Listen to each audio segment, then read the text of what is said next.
I think a great way for me to open it up for my portion of how I'm leveraging AI is I heard Alex Hormozy. Y'all probably heard me mention this before, but Alex Hormozy has a quote out. He said, if you're sad, it's because you lack options.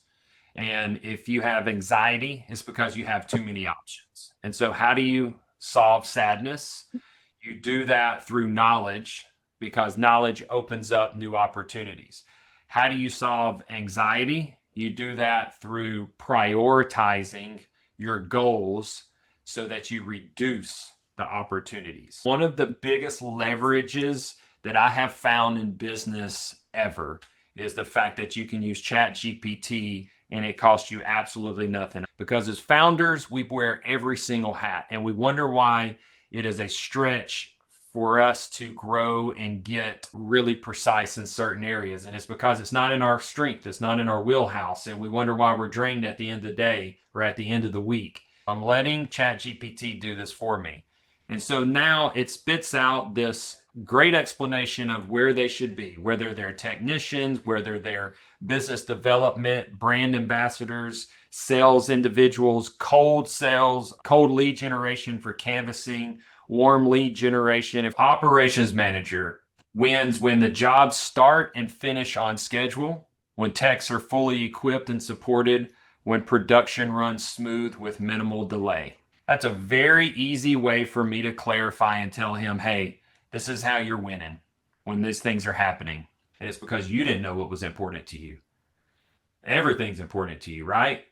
But sometimes we need to clarify those and put those in buckets and then hand those buckets off. I don't know if you guys are just, I talk to ChatGPT like an hour and a half a day. It knows me so well now. It's like my therapist. That's a mountain of work to try to figure all that out and write all those things. And now it's like literally on a walk for 10, 15 minutes. You can create the SOP, who should do it. And then you could create your own text and everything for that person to sign on to it and everything. It's like having a person that's known you for 30 years, but they see all the blind spots you don't, and it starts feeding you. It gets smarter. They were running 10 of them. So they had 10 crews going out. They're now at 23 crews in 16 months. So doubled their business. I think all these things sound so daunting, but they're not with artificial intelligence. He has one person handling all that in 2 states. You can enter your model serial number in there for like any air conditioner. You can pretty much get a full-blown tech support chat basically with it for free.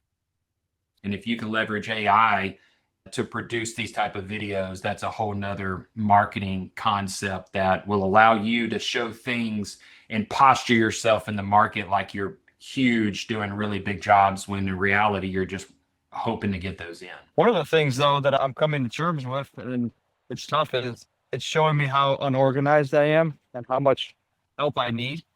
And it's like, it shows like there's so much opportunity. And then it goes like, our goal this year was to do 3 million, but then you start playing around with these numbers and looking at 10, and I'm listening to the call from the other day and I'm like, it's really not that different. I mean, it reads blueprints way faster than I ever can.